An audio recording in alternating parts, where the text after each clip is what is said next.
गौतम बुद्ध का मार्ग भिक्षु यानी सन्यासी और योद्धा दोनों के लिए है। दूसरे शब्दों में कहें तो उनकी आध्यात्मिक शिक्षाएं हमें आध्यात्मिक साथ ही भौतिक पहलुओं का भी ज्ञान देती है। इससे कोई फर्क नहीं पड़ता कि हम कहाँ हैं, किस पद पर हैं या हमारा कार्य क्षेत्र क्या है। बौद्ध धर्म के मूल पाठ सत्य सिखाते हैं और इससे उत्कृष्टता प्राप्त हो सकती है।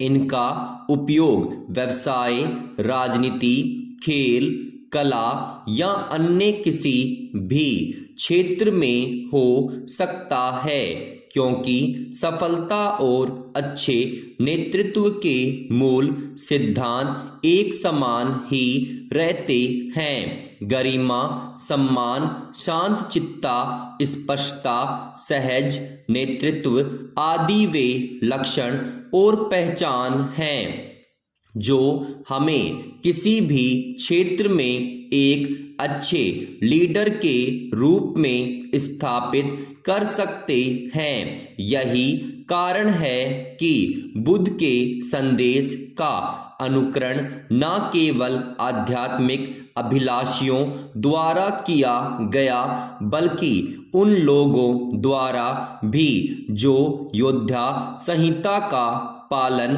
करते थे। उदाहरण के लिए बौद्ध धर्म ने चीन में मार्शल आर्टिस्ट को प्रेरित किया। जापान में समुराई योद्धा बुशिडो संहिता का पालन करते हैं और जापान और जापानी बिजनेस लीडर्स भी कार्य, संस्कृति और व्यावसायिक नैतिकता के लिए बुद्ध के संदेशों को मानते अपनाते हैं। गौतम बुद्ध के सिद्धांतों से सीखे जाने वाले महत्वपूर्ण सबक में से एक है नेतृत्व में गरिमा और टीम में सभी सदस्यों के बीच लीडर के प्रति सम्मान। इससे एक संयमित लेकिन व्यापक रूप से प्रभावशाली कार्य नीति बनाई जा सकती है। प्राचीन बौद्ध जन को पाली शब्द आर्या का प्रयोग करना बहुत अच्छा लगता था। इस शब्द का अर्थ है नेक दिल और उत्कृष्ट दिमाग वाला व्यक्ति। इसका तात्पर्य किसी ऐसे व्यक्ति से है जो गरिमा, आत्मसम्मान और दूसरों के प्रति सम्मान रखता है। बुद्ध की दृष्टि में यह न केवल सन्यासी का बल्कि हर उस मनुष्य का गुण है जो जीवन में शक्ति और उत्कृष्टता की आकांक्षा रखता है, चाहे वह व्यक्ति योद्धा हो, राजा हो, नेता हो, व्यापारी हो या किसी पेशे में कार्यरत हो। यह एक बुनियादी सिद्धांत है।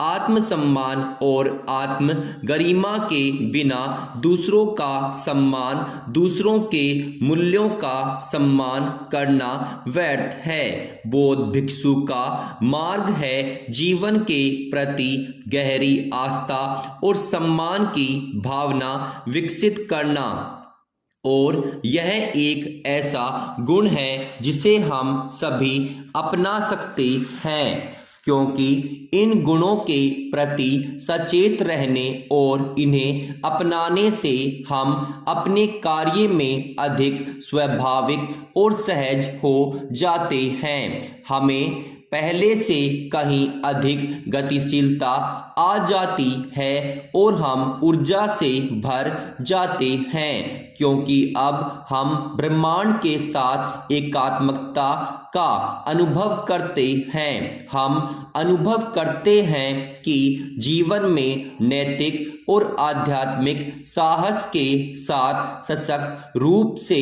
निहित है।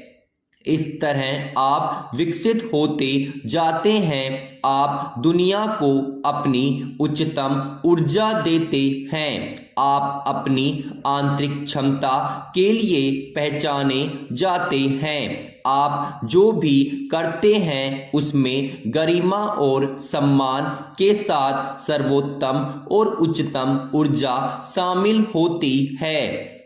इन मूल्यों के बिना सच्ची सफलता या उत्कृष्ट ढंग से नेतृत्व नहीं किया जा सकता, ना ही अच्छा सहयोग और हार्दिक टीम वर्क हो सकता है। यह ज्ञान और सिद्धांत विशेष रूप से टीमों पर लागू होता है। एक अच्छी टीम के लिए पहली बुनियादी बात यह है कि टीम में एक दूसरे के प्रति सम्मान होना चाहिए। इसीलिए खेलों में आपने अक्सर देखा होगा कि कभी कभी भले ही किसी विशेष टीम में कुछ बहुत मजबूत व्यक्तिगत खिलाड़ी हो, जब वे खेलने के लिए एक साथ आते हैं तो जरूरी नहीं कि वे जीतें। वास्तव में वे उस टीम से हार भी सकते हैं जिसमें उनके मुकाबले इतने सारे प्रभावशाली खिलाड़ी नहीं होते। अक्सर मुख्य अंतर होता है टीम के भीतर आपसी सम्मान का स्तर।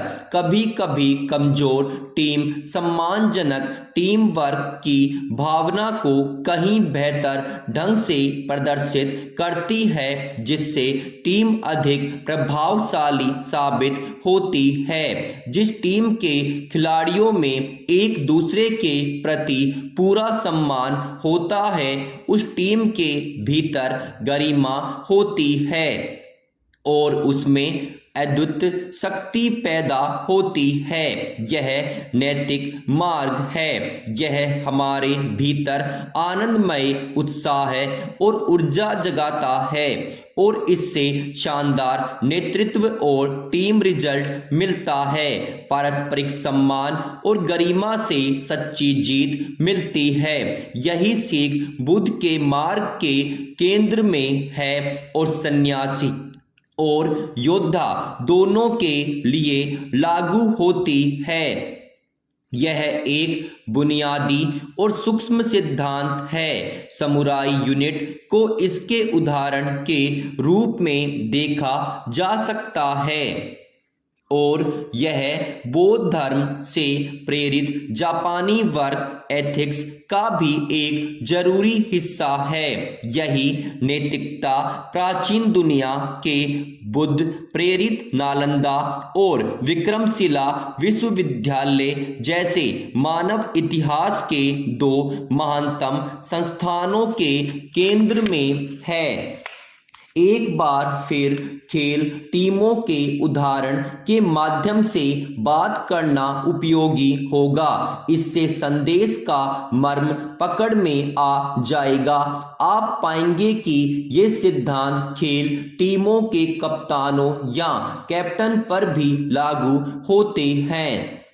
हो सकता है कि कुछ कप्तान व्यक्तिगत स्तर पर सर्वश्रेष्ठ खिलाड़ी नहीं हो, लेकिन उनमें नेतृत्व के इतने गुण होते हैं कि वे टीम को ऊपर उठाने में सक्षम होते हैं। उनमें कुछ एक्स फैक्टर होता है जो लोगों को प्रेरित करता है। यह विशेष गुण अक्सर टीम के भीतर व्यक्तियों को दिए जाने वाले सम्मान और आत्मविश्वास की भावना, सम्मान की भावना, दूसरों के भीतर के गुणों को परखने वाली नजर से आता है और जो समय वे दूसरों को प्रेरित करने, अपने आत्मविश्वास को पूरी ऊर्जा के साथ सामने लाने में लगाते हैं, उससे आता है। इसलिए टीम वर्क के लिए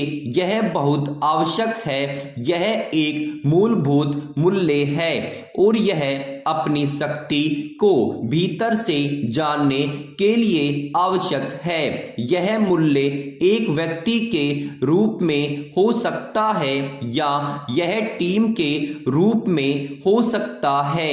एक दूसरे की गरिमा और सम्मान का ध्यान रखने से एक दूसरे को लेकर जो मन में डर या संदेह होता है वह दूर हो जाता है।